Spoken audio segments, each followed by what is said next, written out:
니느웨 성의 회개. 여호와의 말씀이 두 번째 요나에게 임하니라 이르시되 일어나 저 큰 성읍 니느웨로 가서 내가 내게 명한 바를 그들에게 선포하라 하신지라. 요나가 여호와의 말씀대로 일어나서 니느웨로 가니라. 니느웨는 극히 큰 성읍이므로 3일 길이라. 요나가 그 성에 들어가며 곧 하룻길을 행하며 외쳐 가로되 40일이 지나면 니느웨가 무너지리라 하였더니 니느웨 백성이 하나님을 믿고 금식을 선포하고 물온대소하고 굵은 배를 입은지라. 그 소문이 니느웨 왕에게 들림에 왕이 보좌에서 일어나 조복을 벗고 굵은 배를 입고 제에 앉으니라. 왕이 그 대신으로 더불어 조서를 내려 니느웨에 선포하여 가로되 사람이나 짐승이나 소떼나 양떼나 아무것도 입에 대지 말지니 곧 먹지도 말 것이요 물도 마시지 말 것이며 사람이든지 짐승이든지 다 굵은 배를 입을 것이요 힘써 여호와께 부르짖을 것이며 각기 악한 길과 손으로 행한 강포에서 떠날 것이라. 하나님이 혹시 뜻을 돌이키시고 그 진노를 그치사 우리로 멸망치 않게 하시리라. 그렇지 않을 줄을 누가 알겠느냐? 한지라. 하나님이 그들의 행한 것, 곧 그 악한 길에서 돌이켜 떠난 것을 감찰하시고 뜻을 돌이키사 그들에게 내리리라 말씀하신 재앙을 내리지 아니하시니라. 옛날에 아주 관대한 마음을 가진 왕이 있었습니다. 이 왕은 얼마나 관대했던지 아무리 큰 잘못을 저질렀어도 자기 잘못을 인정하고 다시 한번 시작해보겠습니다라고 말하는 사람은 언제든지 용서해 주었습니다. 그런데 이 왕의 용서를 받지 못한 신하가 한 명 있었습니다. 너무 큰 죄를 지어서 용서받지 못한 것이 아닙니다. 왕의 특별한 미움을 받아서 용서받지 못한 것도 아닙니다. 그 신하는 끝까지 잘못하지 않았다고 고집을 부렸기 때문에 용서받지 못했습니다. 아무리 극악한 사람도 다 용서를 받았는데 이 신하만큼은 용서받지 못한 것을 보면 그의 고집이 얼마나 컸으며 그의 교만이 얼마나 극심했는지 짐작할 수 있습니다. 옛날에 결코 용서받을 수 없는 나라가 있었습니다. 그 나라는 아수르였습니다. 그런데 하나님은 요나 선지자를 보내서 아수르의 수도 니느웨 성 사람들을 회개시킴으로써 용서받게 하셨습니다. 세상 어떤 사람들도 니느웨 성 사람들이 용서받고 새로운 삶을 시작할 수 있으리라고는 생각지 않았습니다. 그럼에도 불구하고 그들은 용서를 받았습니다. 그에 비해 니느웨 성 사람들보다 말할 수 없이 의로웠던 이스라엘 백성들은 하나님의 용서를 받지 못했습니다. 니느웨 성은 멸망하리라고 하셨지만 멸망하지 않았습니다. 그러나 이스라엘은 멸망하리라 하신 말씀대로 멸망했습니다. 그 이유는 단 하나입니다. 이스라엘 사람들의 교만 내지는 자존심이 멸망을 불러온 것입니다. 만약 우리가 하나님의 은혜를 받지 못하고 위대한 새 출발을 하지 못한다면 그 이유는 단 한 가지, 잘못된 자존심 때문입니다. 하나님 앞에서 나의 부족함과 두려움과 죄를 인정하고 무릎만 꿇으면 되는데 그것을 못해서 하나님의 용서와 은혜를 체험하지 못하는 것입니다. 하나님은 두 번째로 요나에게 명령을 내리셨습니다. 3장 1절, 2절입니다. 여호와의 말씀이 두 번째 요나에게 임하니라. 이르시되 일어나 저 큰 성읍 니느웨로 가서 내가 내게 명한 바를 그들에게 선포하라 하신지라. 이것은 니느웨 사람들에게 말할 수 없는 축복이었습니다. 니느웨 사람들은 이것이 두 번째 명령인 줄 몰랐습니다. 첫 번째 명령은 요나가 자기 마음대로 삭제해버렸기 때문에 니느웨 사람들은 첫 번째 말씀을 들어보지도 못했습니다. 그런데 하나님은 또 한 번 선지자에게 명령을 내려서 니느웨 사람들에게 말씀드릴 기회를 주셨습니다. 만약 하나님이 이 두 번째 기회를 주지 않으셨다면 니느웨 성은 또 하나의 소돔과 고모라가 되고 말았을 것입니다. 그러나 하나님은 심판의 말씀이 이미 임한 줄도 모르고 살아가고 있던 그들에게 다시 한번 심판의 말씀을 들려주심으로써 생각을 돌이킬 수 있는 기회를 주셨습니다. 사람이 자기 자신에 대해 진지하게 생각할 기회를 얻는다는 것은 대단히 중요한 일입니다. 그런데 거의 대부분의 사람들은 자기가 어떤 사람인지, 자기 앞에 기다리고 있는 일이 무엇인지 진지하게 생각하려 들지 않습니다. 현대인들의 가장 큰 문제점은 진지하지 못한 것입니다. 특히 젊은 사람들은 진지해지는 것을 아주 두려워합니다. 그래서 어떻게 해서든지 진지한 분위기를 피해보려고 말도 안 되는 농담을 할 때가 많습니다. 우리는 어떻게 자기 모습을 봅니까? 대개 남들의 말을 근거로 봅니다. 자기 혼자서는 자기 모습을 제대로 알 수가 없습니다. 남들의 말을 통해, 아, 내가 이러저러한 모습을 가지고 있구나 하고 짐작하는 것이지요. 그런데 문제는 남들이 내 모습을 정확하게 비추어 주지 못한다는 데 있습니다. 사람은 다 울퉁불퉁한 거울 같습니다. 울퉁불퉁한 거울을 보면 어떻습니까?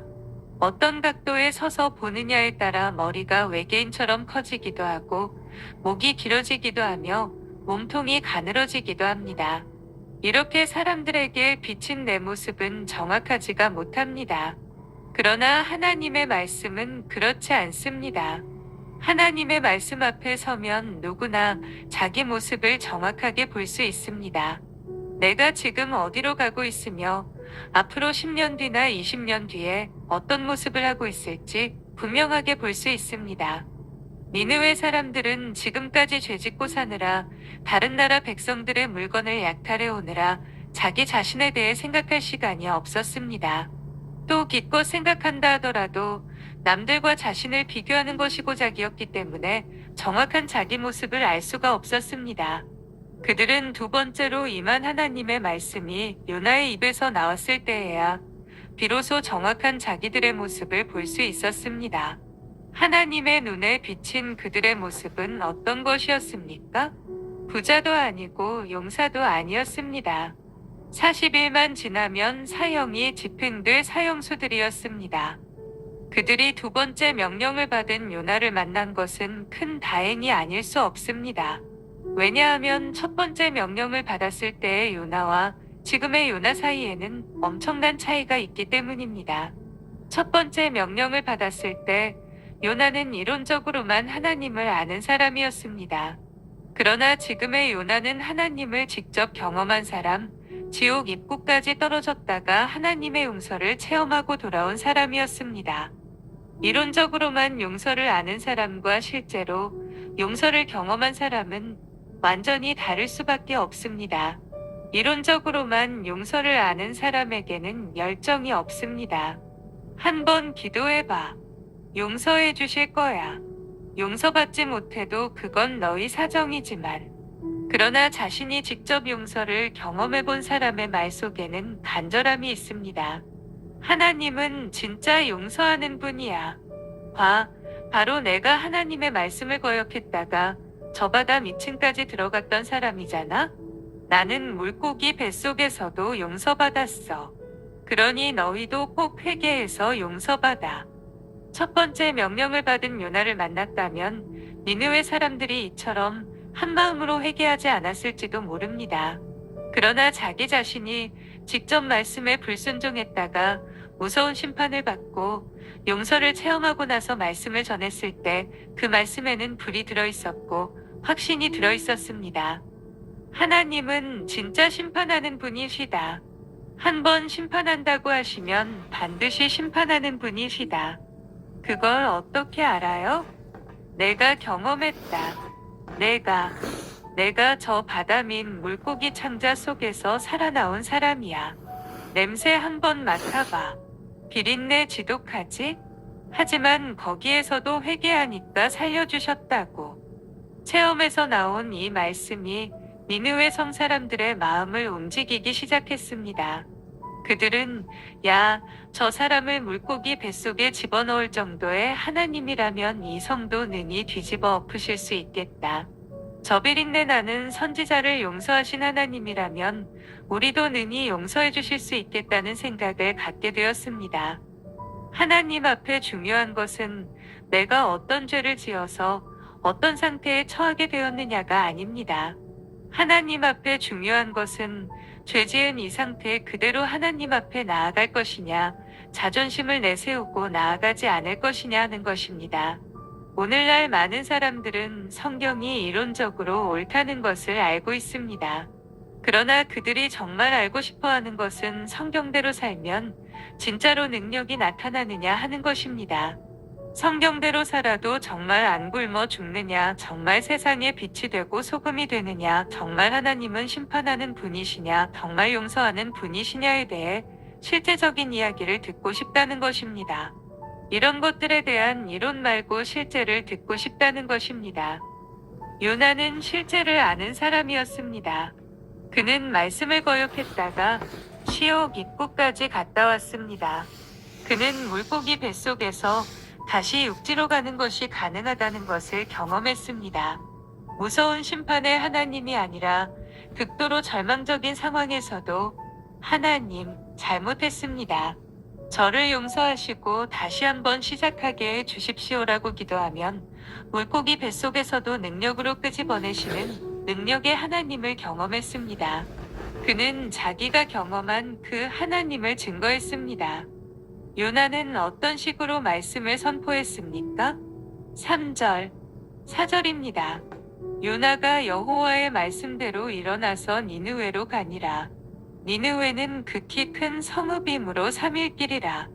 요나가 그 성에 들어가며 곧 하룻길을 행하며 외쳐 가로되 40일이 지나면 니느웨가 무너지리라 하였더니, 아마 니느웨는 성이 생긴 이래 최초로 하나님의 말씀을 전하는 설교자를 만났을 것입니다.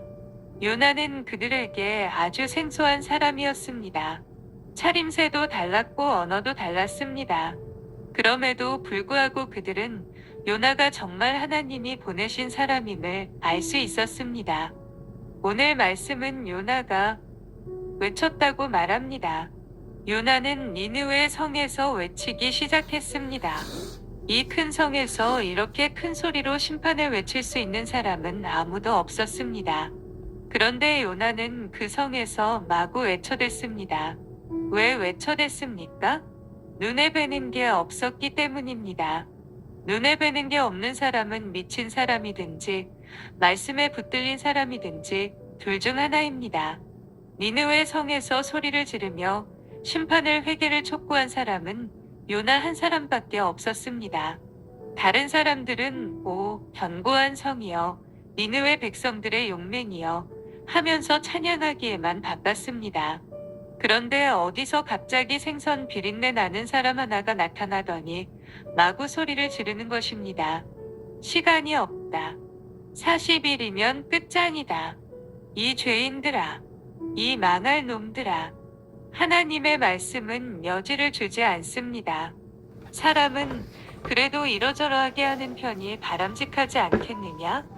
는 식으로 여지를 주면서 말하지만 하나님의 말씀은 1대1로 붙잡고 눈을 부릅뜬 채 너 죽을래? 살래? 하면서 선택을 촉구합니다. 요나의 설교는 일종의 야훼 설교였습니다. 야훼 설교는 정해진 청중 없이 사람들이 모인 곳에서 설교하는 방식입니다. 야훼 설교를 하는 사람들은 말씀을 듣지 않으려고 하는 자들의 방해를 감수할 각오를 해야 합니다. 예를 들어 스펄전이 설교할 때는 석은 계란은 물론이고 죽은 고양이 시체까지 날아왔습니다. 때로는 날아온 돌멩이에 맞아 피가 흐를 때도 있었습니다. 그런데 놀라운 것은 그럴 때 하나님이 그 설교자의 마음속에 큰 확신을 주신다는 것입니다. 내가 지금 외치는 말씀은 하나님이 주시는 말씀이다. 내가 야유를 받는 것은 물론이고 멱살이 잡혀서 끌려 내려간다 하더라도 이 말씀만큼은 전해야 한다는 뜨거운 확신을 주십니다. 니느웨 성에서 설교하는 것은 결코 쉬운 일이 아니었을 것입니다.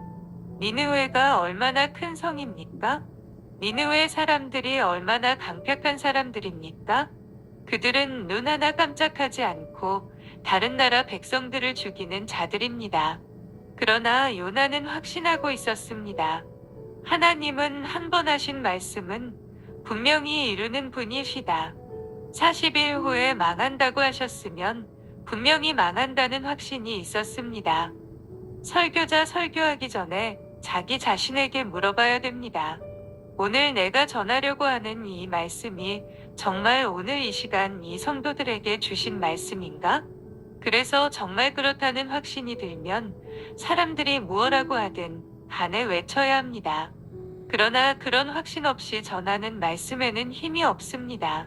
아무리 미사여구를 동원하고 원어를 사용하고 멋진 비유를 갖다 대도 한낱 변명으로밖에 들리지 않습니다. 니느웨 성 사람들은 이렇게 뜨거운 확신을 가지고 멸망을 선포하는 설교자를 만난 적이 없었습니다. 그들이 만난 설교자는 정말 이상한 사람이었습니다. 그는 겁을 내지 않았습니다. 아무도 그의 입을 틀어막을 수 없었습니다. 이 확신에 찬 설교자의 말씀이 니느웨 성 사람들의 마음을 움직이기 시작했습니다. 5절입니다.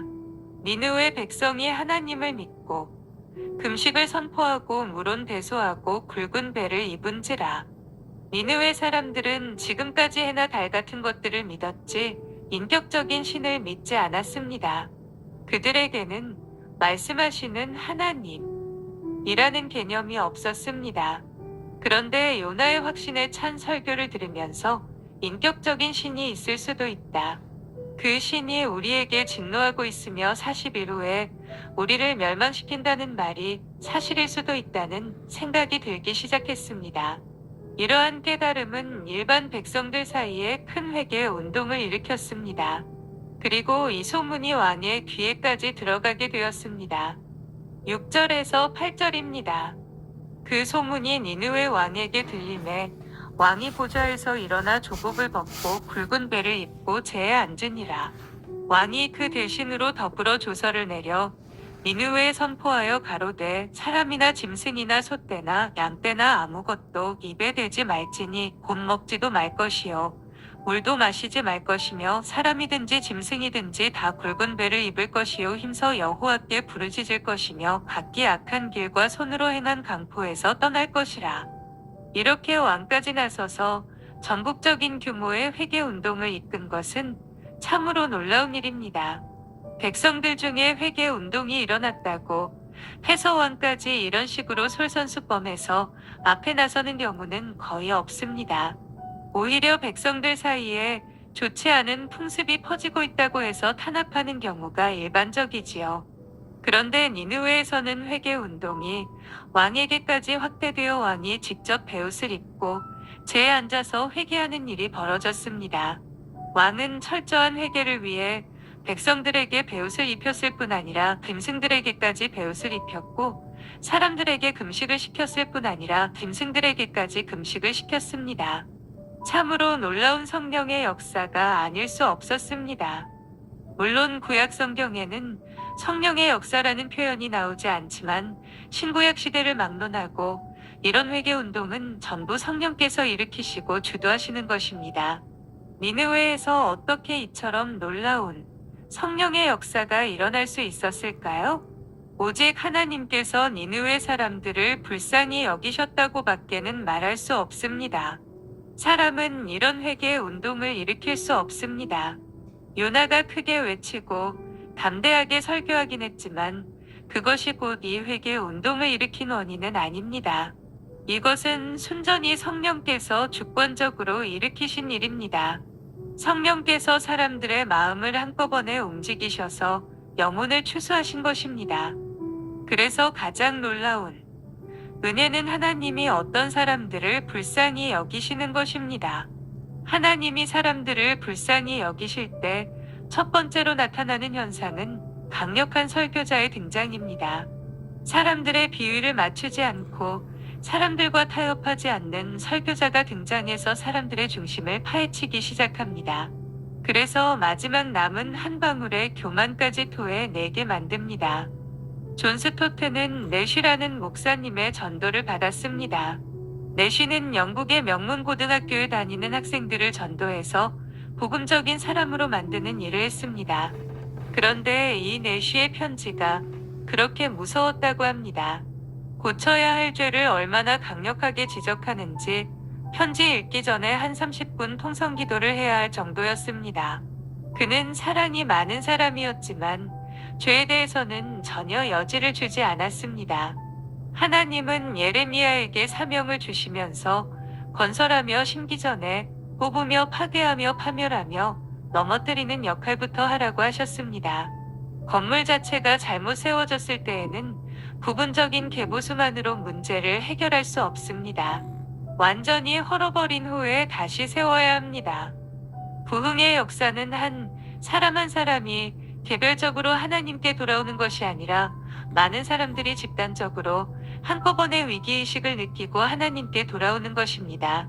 바로 이 부흥의 역사가 가장 악한 백성들 가운데, 가장 회개할 가능성이 없는 백성들 가운데 뜨겁게 일어나고 있었는데, 그 촉매가 바로 강력한 설교자였습니다. 요나는 그 자신이 하나님의 말씀에 불순종함으로 지옥 입구까지 갔다 온 사람이었습니다. 그는 하나님이 자신의 선지자라도 불순종할 때 용서하지 않고 멸망에 던지시는 분임을 알았습니다. 또 회개하는 자는 지옥 입구에서도 건져내서 다시 한번 위대한 삶을 살도록 축복하시는 분임을 알았습니다. 그는 40일 후에 이성이 망할 것을 확실히 믿었습니다. 이 확신이 그의 설교에 불을 붙였습니다. 자기가 믿지 못하는 것을 다른 사람에게 믿게 할 수는 없습니다.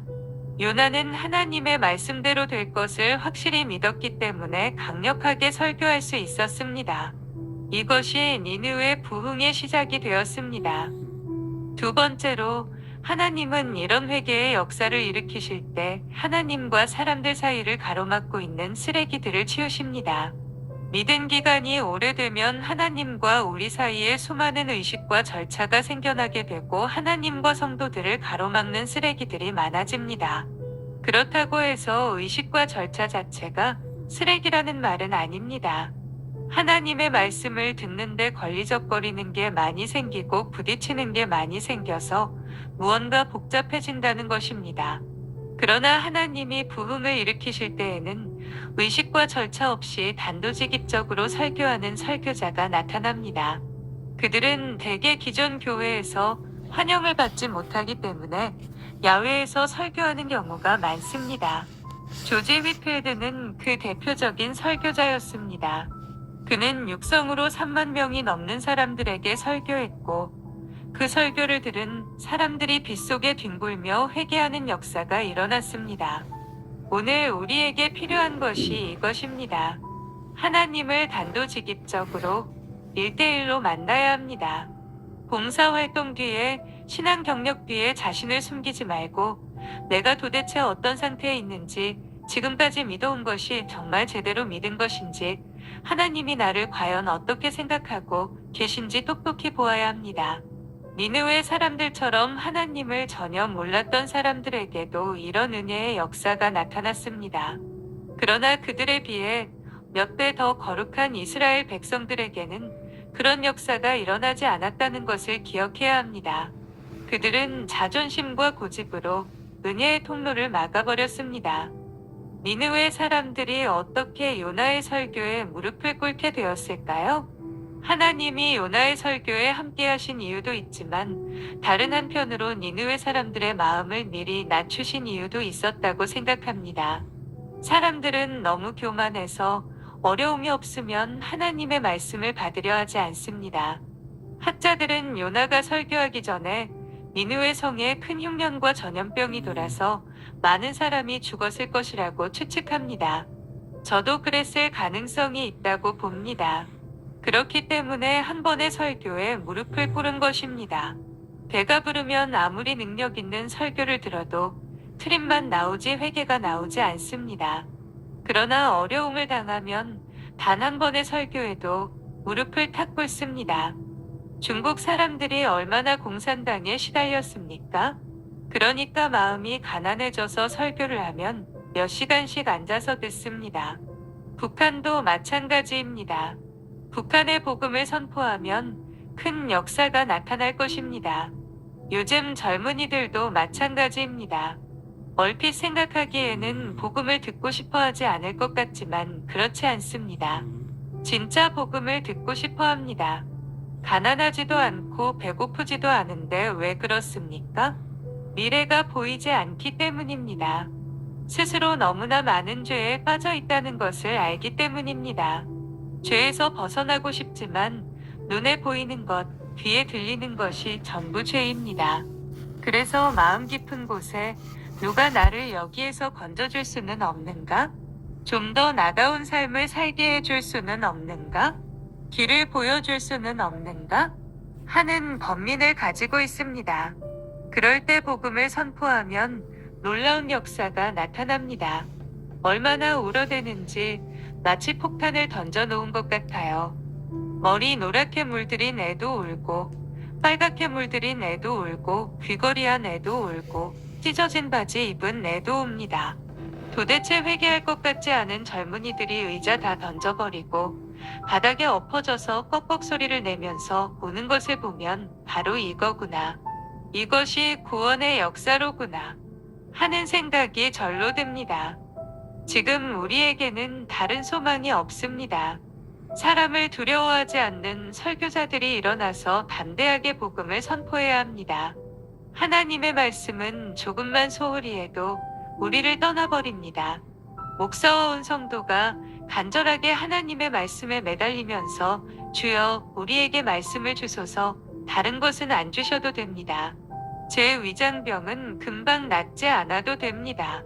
우리 집은 금방 이사하지 못해도 됩니다.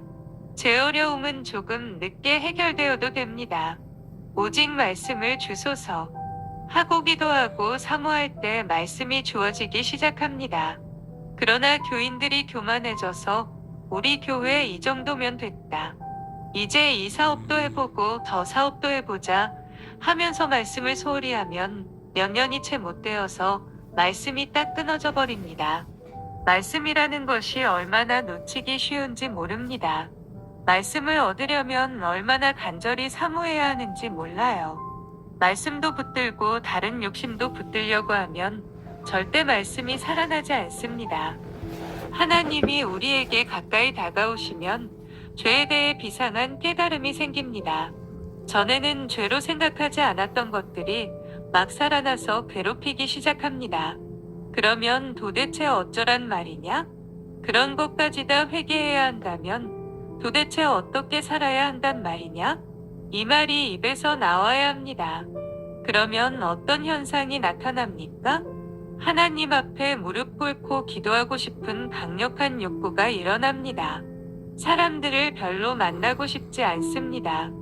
하나님 앞에 좀 더 오래 머물면서 기도만 하고 싶습니다. 우리가 간구해야 할 것이 바로 이것입니다. 하나님이 우리나라와 우리나라 교회를 좀 더 불쌍히 여기셔서 가까이 찾아오시도록 우리에게 좀 더 가까이 찾아주셔서 우리 속에 있는 교만을 마지막 한 방울까지 토해내지 않으면 죽을 수밖에 없다는 절박한 마음을 주시도록 간구해야 합니다. 그리하여 하나님 앞에 우리 모습을 있는 그대로 인정하고 하나님, 한 번만 더 기회를 주십시오라고 부르짖을 때 하나님이 얼마나 기뻐하시고 사랑하시는지 모릅니다. 사실 짐승들이 뭘 안다고 배옷을 입히겠습니까? 그러나 하나님은 그렇게 하면서까지 회개의 심정을 표현하는 니느웨 사람들의 중심을 사랑하셨습니다. 사실 다른 사람들 눈에는 회개한다고 짐승들한테까지 배옷을 입히고 눈물 콧물 흘리며 오는 모습이 참 유치해 보입니다. 신앙생활을 꼭 그렇게 지저분하게 해야 되냐? 는 말이 절로 나옵니다. 그러나 하나님은 그 유치한 모습을 사랑하십니다. 니느웨 사람들의 회개는 세 가지 방식으로 나타났습니다. 첫째로, 그들에게는 우리 모두 하나님 앞에 똑같은 죄인이라는 인식이 있었습니다. 누구는 더 악하고 누구는 덜 악하다는 생각이 없었습니다. 자신들은 모두 하나님 앞에 똑같은 죄인으로서 소돔과 고모라처럼 멸망에 마땅하다고 여겨서 누구 한 사람 혼자 살려고 성에서 도망치지 않고 한 덩어리가 되어 회개했습니다. 사실 니느웨에도 좀 더 의로운 사람도 있었을 것이고 좀 더 악한 사람도 있었을 것입니다. 그런데 그들은 왕도 죄인이고 평민도 죄인이고 심지어 짐승들까지 똑같은 죄인이라는 인식을 가지고 있었습니다. 그 이유가 무엇입니까? 니느웨 사람들은 하나님 앞에서 자신들의 모습을 보았습니다. 그랬더니 사람은 물론이고 짐승들에 이르기까지 섞지 않은 부분이 한 군데도 없었습니다. 사람들끼리 비교하면 서로 차이가 많이 보일 수 있습니다. 그러나 하나님 앞에 서면 총체적인 부패가 드러나게 되어 있습니다. 만약 우리가 지금 예배드리고 있는 우리는 회개할 필요가 없다. 저 안 믿는 사람들, 저 부도덕한 사람들만 회개하면 된다고 생각한다면 그것은 잘못된 생각입니다. 그들의 죄는 우리와 관련이 있습니다. 크고 작은 차이는 있지만 우리 역시 이 사회의 죄에 감염되어 있습니다. 지금 우리 사회는 교회나 세상이나 섞지 않은 부분이 없습니다. 몇 사람만 회개하면 될 상황이 아닙니다. 이스라엘에서도 한때 이런 회개 운동이 일어난 적이 있었습니다. 미스바 회개 운동이 그것이었습니다. 이스라엘에 필요한 것은 왕으로부터 평민에 이르는 범국민적인 회개 운동이었습니다. 그렇게 했다면 니느웨 사람들도 용서해 주신 하나님이 이스라엘 백성들을 용서해 주지 않으셨겠습니까? 니느웨 성 사람들에게도 기회를 주신 하나님이 이스라엘 백성들에게 기회를 주지 않으셨겠습니까? 요나가 안타까워하는 것이 바로 이것입니다. 이런 부흥의 역사는 이스라엘에서 일어나야 하는데 왜 니느웨에서 일어나느냐? 하는 거예요. 그는 이스라엘이 장로와 아이들을 모으고 신랑도 골방에서 나오게 하고 다른 백성들도 몰수히 모아서 하나님 앞에 회개하기를 바랐습니다. 그러나 이스라엘 백성들은 너무나 개인적이어서 이렇게 전체적으로 모일 생각을 하지 않았습니다. 그들은 전부 자기 문제에 빠져 있었고 하나님 앞에 진지해지기를 두려워했습니다. 하나님 앞에 진지해지면 자기 계획을 포기해야 하고 자기 욕심을 포기해야 합니다. 그런데 그것을 포기하기 싫으니까 아예 진지해질 마음을 먹지 않은 것입니다. 그래서 니느웨의 악한 사람들은 구원을 받았는데 이스라엘 백성들은 구원받지 못했습니다. 둘째로 니느웨 사람들은 하나님 앞에서 진정으로 자신들을 낮추었습니다. 그들은 굵은 베옷을 입고 제 위에 앉아 금식하며 회개했습니다. 굵은 베옷은 누군가 죽었을 때 입는 옷입니다. 제 위에 무릎을 꿇고 앉는 것은 심판받을 죄인이라는 뜻입니다. 음식을 먹지 않는 것은 먹을 가치조차 없는 죽은 목숨이라는 뜻입니다. 그들은 하나님 앞에서 스스로 멸망을 피할 수 없는 죄인임을 인정했습니다. 회개는 하나님 앞에서 자기 자신을 낮추는 것입니다. 니느웨 사람들은 요나의 설교를 들었을 때 하나님은 정말 니느웨 성을 멸망시킬 능력이 있는 분임을 믿게 되었습니다. 아마도 요나는 자기의 경험을 이야기했을 것입니다. 도망치는 선지자에게 엄청난 폭풍을 보내신 분이 누구입니까? 바다에 빠진 그를 위해 큰 물고기를 준비하신 분이 누구입니까? 물고기 뱃속에서 그를 다시 살리신 분이 누구입니까? 그런 하나님이라면 니느웨도 능히 멸망시키실 수 있지 않겠습니까? 니느웨 사람들에게는 다른 증거가 더 필요치 않았습니다. 물고기 뱃속에서 사흘 동안 갇혀 있다. 살아나온 이 선지자야말로 분명한 표적이요 증거였습니다. 그들은 그가 증거한 하나님 앞에 무릎을 꿇었습니다. 셋째로 니느웨 사람들은 자신들의 삶을 바꾸었습니다. 왕은 백성들에게 각기 악한 길과 손으로 행한 강포에서 떠나라고 명령했고 백성들은 그 명령에 순종했습니다. 그들은 도둑질과 강도 짓을 먹고 사는 방편으로 삼았던 자들이었습니다. 그런 그들이 악한 길과 강포를 버린다는 것은 곧 실직자가 된다는 뜻이나 다름없었습니다. 그런데도 그들은 그것을 버리고 하나님 앞에 새로운 삶을 살기로 작정했습니다. 회개는 단지 마음속으로 자기 죄에 대해 미안해하고 유감스러워하는 것이 아닙니다. 회개는 옛날의 방식을 버리고 완전히 새로운 방식으로 살기 시작하는 것입니다. 니느웨 사람들에게는 이 일이 가능했는데 이스라엘 사람들에게는 왜 불가능했을까요? 그들은 자신들의 상태를 너무 낙관적으로 생각했습니다. 선지자들이 수없이 경고했음에도 불구하고 너무나 은혜에 길들여진 나머지 설마 하나님께서 자기들을 버리시겠는가 생각하다가 전부 심판을 당하고 말았습니다. 니느웨 왕이 바랐던 것이 무엇입니까? 9절입니다. 하나님이 혹시 뜻을 돌이키시고 그 진노를 그치사 우리로 멸망치 않게 하시리라. 그렇지 않을 줄을 누가 알겠느냐? 한지라 니느웨 왕이 바란 것은 다른 것이 아닙니다. 하나님이 혹시 그 뜻을 돌이키시고 다시 한번 기회를 주시지 않을까 하는 것입니다. 무슨 뜻입니까? 하나님은 너무나 크신 분이기 때문에 베옷을 입는다든지 금식을 한다든지 폭력을 벌인다든지 하는 자신들의 노력으로는 그 뜻을 바꿀 수 없다는 것입니다. 그래도 자신들이 하나님 앞에 변화된 모습을 보여드리면 그 중심을 보시고 용서하실지도 모르지 않느냐는 것입니다.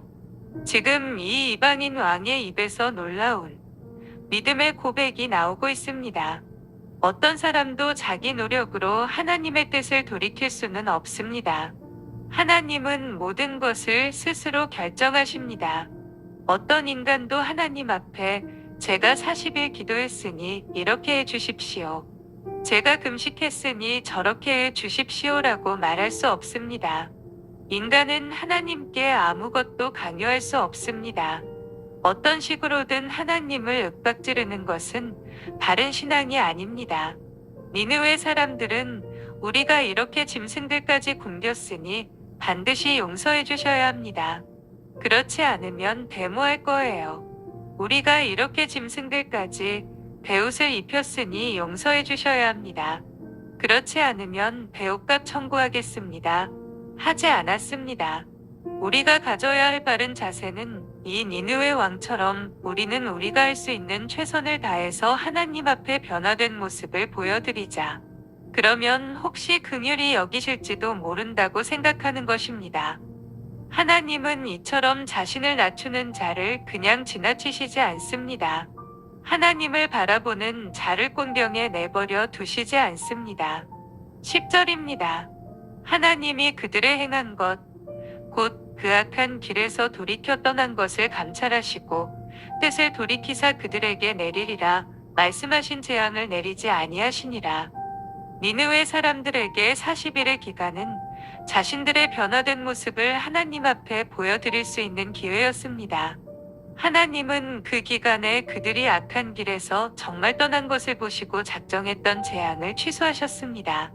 하나님은 이처럼 아무리 재앙이 확정되어 있었고 심판을 내리기로 결정하셨다 하더라도 회개하며 나아오는 자에게 은혜를 베푸시고 재앙을 취소하시는 분입니다. 하나님 앞에서 생각할 수 있는 시간이 있다는 것이 얼마나 복된 일입니까? 진노하시는 하나님 앞에 나의 변화된 모습을 보여드릴 수 있는 시간이 있다는 것, 하루든 이틀이든 일주일이든 한 달이든 하나님의 말씀으로 변화된 모습을 보여드릴 수 있는 기회가 있다는 것이 얼마나 놀라운 축복입니까? 하나님은 우리에게 두 번째 기회를 주셨습니다. 이 두 번째 기회를 절대 내 욕망대로 허비하면 안 됩니다. 오늘 하나님이 나의 부족함을 보여주시고 하나님 앞에 기도할 심정을 주셨다면 그것은 하나님이 나를 사랑하시는 증거입니다. 우리 민족의 무서운 죄성을 보게 하시고 하나님 앞에 무릎 꿇고 기도하게 하셨다면 그것은 큰 은혜의 증거입니다. 이 기회를 놓치지 않고 붙잡으면 다시 한번 위대한 삶을 살 수 있습니다. 니느웨 성의 회개 운동은 두려움을 모르는 한 선지자로부터 시작되었습니다. 그의 말씀은 멸망이 확정된 니느웨 성을 살리는 변화를 가져왔습니다. 오늘날 너무나도 많은 사람들이 죄의 심각성을 깨닫지 못한 채 살고 있습니다. 사람들과 타협하지 않고 사람들의 눈치를 보지 않고 불같은 확신을 가지고 죄를 지적하는 요나 같은 설교자들이 일어나야 합니다. 지금은 우리 모두가 하나님 앞에 나아가 기도해야 할 때입니다. 이 백성을 불쌍히 여겨주셔서 다시 한번 이 백성이 겸손해질 수 있도록, 그리하여 다시 한번 살 수 있는 기회를 얻을 수 있도록 간구해야 합니다. 우리가 어떤 상태에 있든지 어떤 죄를 지었든지 간에 하나님 앞에 회개하며 나아가면 얼마든지 위대한 삶을 다시 시작할 수 있습니다. 만약 자기 죄를 용서받지 못하고 위대한 삶을 살지 못하는 사람이 있다면 그것은 순전히 본인의 고집과 자존심 때문입니다. 오늘 하나님이 우리 마음속에 찾아주셔서 위대한 그분을 만나게 되기를 바랍니다. 그동안 중단되어 있었던 기도가 뜨겁게 터져나오고 하나님을 사랑하는 마음, 여호와의 지성소에 오래도록 머물고 싶은 마음이 불같이 일어나기를 바랍니다. 그리고 그 기도를 마쳤을 때 위대한 새로운 삶이 시작되기를 소망합니다. 아멘.